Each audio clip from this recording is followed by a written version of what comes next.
In this video, I'm going to give you a little update on some of the additions that I've made to the store so far, and on top of that, we're going to talk about the cost. So what is the cost for rent, utilities, internet, everything that goes into the overhead of this particular location, what all of the fixtures and everything has cost so far. We're going to break it all down and be as transparent as possible. I do feel like the cost of opening a card store or a game store can be incredibly overblown depending on who you're asking about it. Obviously, there are a lot of variables. How big is the space you're trying to open? How many card games are you trying to carry? Are you doing distribution? Are you just doing singles and slabs? Like basically, how small are you willing to start versus how big do you want to be? Do you want to start from A and get to Z, or do you want to start straight at Z? All of that is going to determine what that upfront cost is going to be. Luckily for me, I've been doing this for 4 years now online, so I have a lot of the inventory that I already need to open the store. If I was starting from scratch, obviously that upfront cost would be astronomical. It would be way more to purchase a bunch of those singles and boxes and everything you would need to even fill a store. So thankfully I've got the inventory already down, but we're going to talk about overhead and we're going to talk about fixtures and everything that it takes, for me at least, to open this location. But first, let's take a look at some of the progress that we've made this weekend. So first thing you're going to notice is that we have branded. We've got some branding on the front door now. We've got our Java's Cards and Collectibles sign, and we also have an open close sign. I think in the bottom right hand corner of the door I'm going to put the hours eventually when I nail down exactly what those are going to be, but so far so good. We got our sign up and we've got our open close sign. Starting to feel a little bit more like a business. All right, first off, you can see we have our Java's Cards and Collectibles big banner. This is something that I wanted to put up right when it got in. It looks super good. Honestly, it looks so much better in person than it does on pictures and video, but I feel like this was a super awesome addition. I covered up those tiles like I was talking about. You can still see them a little bit here on the bottom, but for the most part, love how it looks. Really awesome. You can see up in the top right there, we have a camera. So that is just like a Google Nest. I already have a couple Google Nest cameras at home, so I just attach it to my home group. And so I have a live feed of everything that goes on in the store, whether I'm here or not here. So super awesome. We got that up for security and everything. We got the chalkboard sandwich board. So that was one thing that I wanted to get to advertise on that busy block up, since we're on the back side of the building. I'm going to write probably new Pokemon card store opening, blah, blah, blah. And then whenever I'm here, I'll put it up there to kind of advertise myself as we get going, but that's going to be kind of our main source of advertising on the front side of the building. We also have a sign that we can put on the front side of the building. I just have to get dimensions. One other thing I worked on. So actually I'll come over here to show you guys this. I brought some cards in here to kind of show what this display is going to look like. These things are, and shout out to RNG Games. I watched his video on how to open a card store or something like that, and I thought these were fantastic alternatives. These are nail polish holders, and I bought them off of Amazon. I think they were like $12 or $14 a piece or something like that, and they hold, you know, like 25, 30 singles. Definitely hold more, you know, putting them in that than just using the shelf itself. So I think that's going to look really nice. And then I figured for the spaces in between the holders, I can put some of the higher value singles or slabs to kind of spotlight them a little bit more and kind of put them in the forefront of everything so people can ooh and ah over them and hopefully buy them. And then on the top shelf, I don't have them here yet, but these are all going to be English packs and Japanese boxes that I'm going to sell by the pack. Good friend of the channel and great channel himself, Dan Catch 'em All Collectibles, reached out when I announced that I was going to be doing this and said, hey, are you going to need English packs? And I said, abso-freaking-lutely. And so he sent a bunch, and we're going to do consignment rates for sealed English packs. And hopefully it goes really well. It's going to be nice to have some English sealed product when we open. I basically have I think he sent like 100 packs of everything from Sword and Shield base up until now. So it's crazy. I'll have a huge variety of stuff when I open, which is going to be super sick. Down here is slabs. So the bottom of both cases is just going to be graded cards. I have so many graded cards. You guys have no idea. I have not been making the graded card return videos that I probably should, but right now I probably have, I don't even know, between like 500 and 1,000 graded cards. One thing that I've been doing is when a new submission comes in, I basically list every card except for one of a particular card, and then I'm gonna bring that card up here to be in the shop. So usually I have like 5 of each card. I'll list 4 on eBay. I'll have 1 available to put in the store when we're ready to open. So both of these cases, the bottoms of both of these cases should just be full of graded cards, which I think is gonna be like just this crazy first impression for a lot of local people. There's 2 different things, and I wonder, let me know in the comments below what you think. So I could separate the cases between English and Japanese, or I could mix between English and Japanese.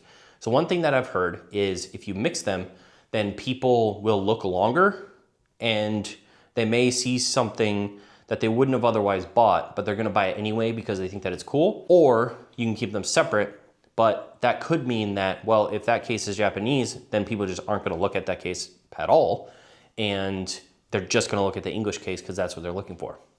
So if I separate them in that way, I feel like it's a better shopping experience, but people also may miss something that they may like impulsively buy because it's not mixed together and they're not looking maybe as hard as they would have had to prior. So let me know in the comments below, what do you think? What has been effective? If anyone in the comments obviously owns a store, what has been effective for you guys? So let's go over here. We got a TV. So my TV is up and running.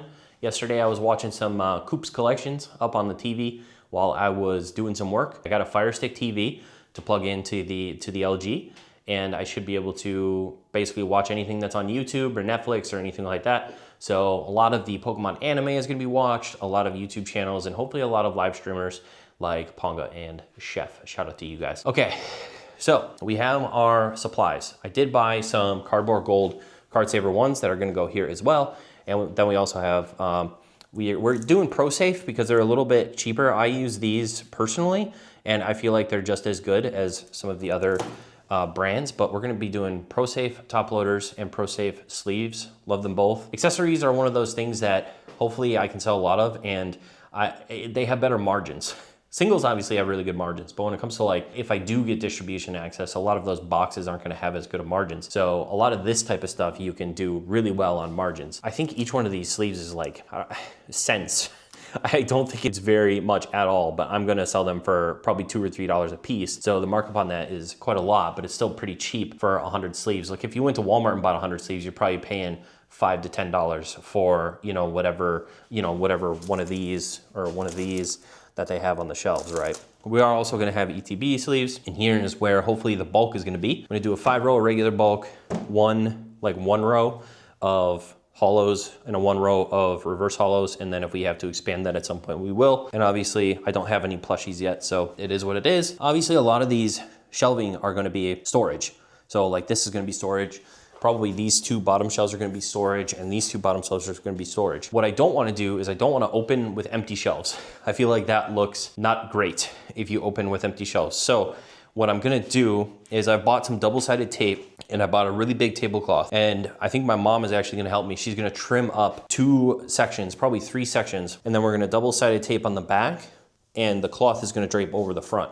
So it's covered, it's not gonna look, quote unquote empty. It's gonna be nice and covered, and it's not going to, it's gonna make the store look more full. Up here, I'm very excited. I got a couple art pieces that are gonna go here, kind of cover up that cord there that runs to the TV. So I'm very excited. We got a lot of the additions up that I wanted to work on this weekend, and that came in the mail this week. Now, I wanna talk a little bit about cost. Let's switch over to the desk, and I'll show you guys a breakdown of everything that I purchased so far on the spreadsheet. We're back in the office, so let's take a look at the spreadsheet and break down every dollar that I've spent so far getting this shop ready to open. I went to a friend's house recently, Jeepster. A lot of you guys probably watched the interview I had with him last month. So I reached out to him. He said he was willing to sell some singles at a decent percentage.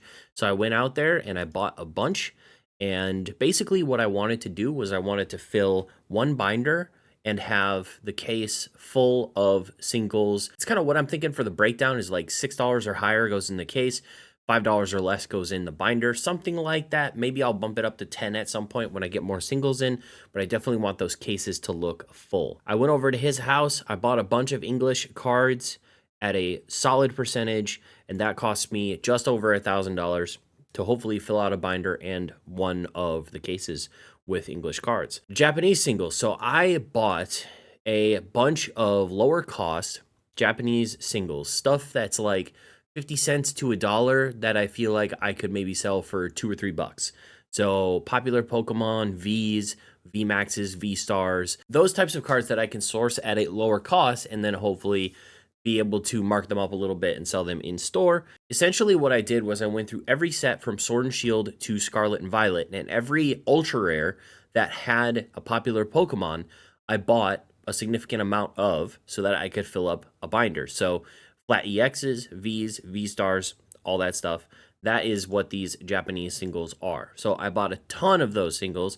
All of those should be arriving this week, and I spent just over $2,000 on those, $2,252.41. Next up, plushies. So plushies are something that I'm going to dabble in. I'm not sure exactly how well they will do. A friend of mine has a store and has sold plushies in the past. Actually, a couple friends of mine have done really well at different local events and collecticons selling plushies and stuffed animals.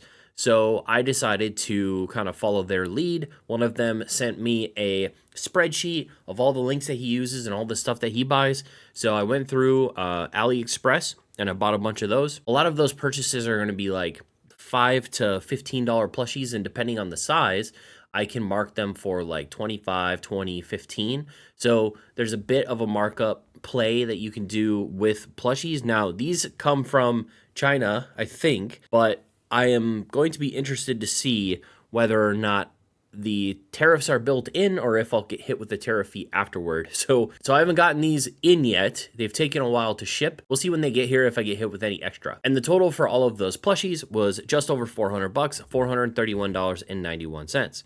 I'm going to have keychain plushies, smaller size plushies, larger size plushies. I'll have like a good variety of stuff to start with, and then whatever sells decently, I will just replenish and buy similar stuff. Accessories. So as you saw in the video, I already have sleeves and top loaders. I bought those off of, I think, just P Football Pete on eBay for $136. I bought a case of each. And then for Card Saver ones, I bought, I think, half a case from a seller on eBay as well for $104.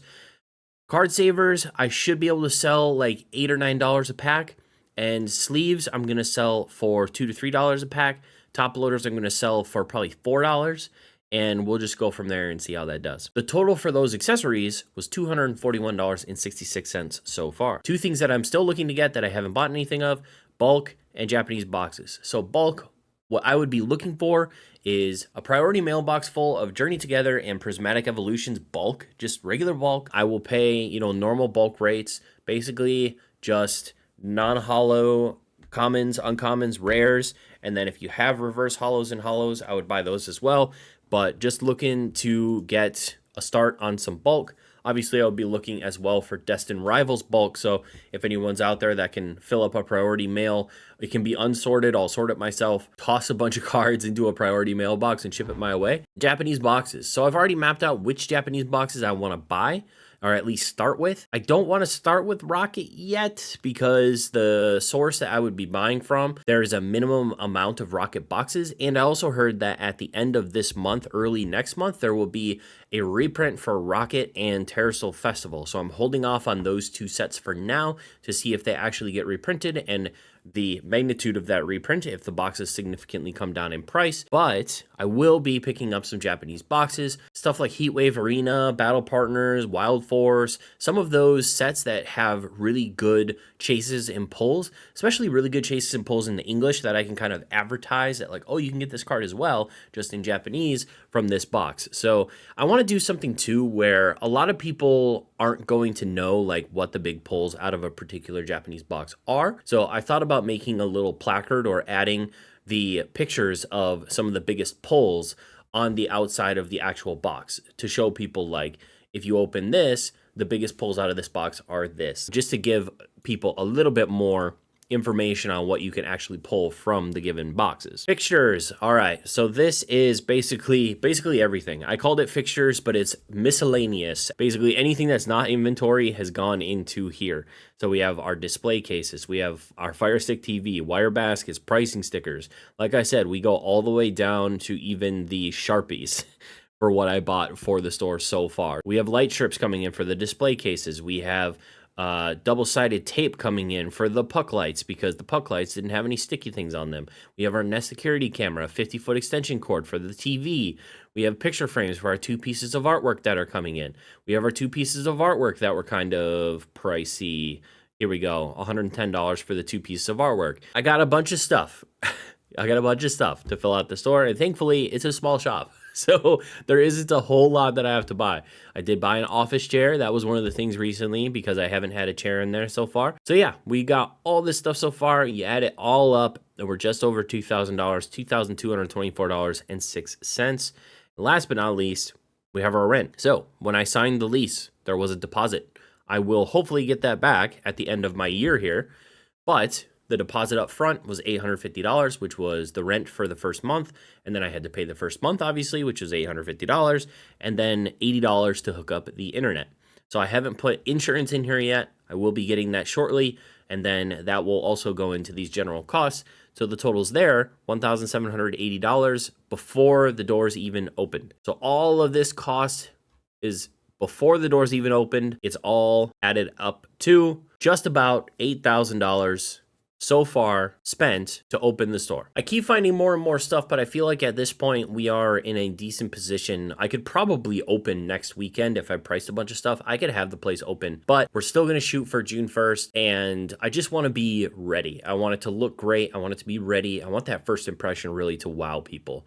I want them to be like, holy crap, there's like hundreds of graded cards in here. There's a bunch of amazing singles. Look at all these packs, because there is a store across the street. It's not really a competition or anything, but they don't seem to really specialize in Pokemon. They don't really understand how to navigate Pokemon people, Pokemon product, Pokemon cards in general. They had an Instagram post recently where they were saying that they were going to be having graded Pokemon cards at the next event that they were doing, and they showed the graded cards that they had in their case, and it was like CGC7 energies.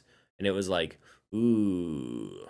They really kind of just don't seem to grasp what the people want out of Pokemon and a Pokemon store. So I'm really hoping that I can either force them to improve or give them a run for their money. And I just really hope that people like the place. Not really nervous. I'm more just apprehensive. I don't want to be like overly excited and bought in and super hype about it, and then for opening day, like nobody to show up, and for me to be, you know, disappointed and stuff. So I'm trying to keep a level head about it. I'm just trying to do what I think I would want if I walked into a Pokemon store. What would I want to see there? What sort of first impression do I want? Hopefully my store will convey that once it's open. So this is going to be the first ever pack to be ripped at the shop. We are at the location right now filming the video, and I decided let's rip this. This came in from everyone that I interviewed for the 30 days, 30 chats marathon that I did last month. And they all band together and bought me a Japanese rocket pack. Absolutely insane. Feel so incredibly appreciative and blessed to have so many amazing, incredible people part of my friend group in this hobby, and really appreciate Ponga, especially for putting this all together, and then everyone who contributed to get this for me. I really, really appreciate it. I'm glad that I got to have those conversations with you guys, and I'm glad, obviously, you guys enjoyed them as well. So let's rip this thing. Okay, we got our scissors. We're gonna cut it.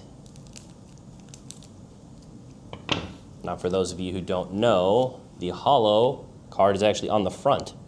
So we are going to take the hollow out and put it in a sleeve, and then we're going to reveal that last, but we are gonna reveal the commons and uncommons first. So let's get the cards out. The biggest thing with these cards, in my experience, are, you know, the occasional scratch on the back, but for the most part, it's centering. And to get Japanese hollow, WotC hollow with good centering in really good condition is pretty tough. This one looks pretty centered. Might be a little bit off left to right, but top to bottom looks great. Let's go through the commons and uncommons. Look at that. First pull is Charmander. Let's go. That's a good start. Second pull is Squirtle. What the heck is happening? We pulled the 2 best starters so far. I love it. We got Boss's Orders, I think, or Boss's Way or something like that. I forget what that is. We got Diglett. All right, shout out to Green Shiz. We got Goop Gas Attack. We've got Dark Primate. We have, ooh, Dratini, okay. And Porygon. And Dark Golduck. So commons, we did great. Uncommons, not so great. Now it's time to see what we got for our holo. For our first big pull out of the store. Very excited about this. Please, just anything but a Weezing, and I will be happy. Okay. Should we do it? Should we do it? Let's do it. Oh, okay. Not bad. On par with Weezing, probably, in terms of good pulls from this set, but very cool. We've got a nice double swirl up there in the top right, so that's awesome. Yeah, we pulled a Golbat holo card. Not the best, not the worst, but pretty close to the worst. But I really appreciate you guys. Thank you guys so much for buying this pack for me and letting me open Rocket one more time. Price keeps going up on these, so it might be the last time. We'll see. But I love this set, and I always love being able to open it. We got a nice Golbat with a double swirl. But we also got a Charmander and a Squirtle, so it wasn't all lost. Thank you guys very much. As always, I appreciate you guys very much, and I hope that you liked the video. If you did, make sure to hit the like button down below and subscribe if you're not already subscribed to the channel for more updates on opening this Pokemon store.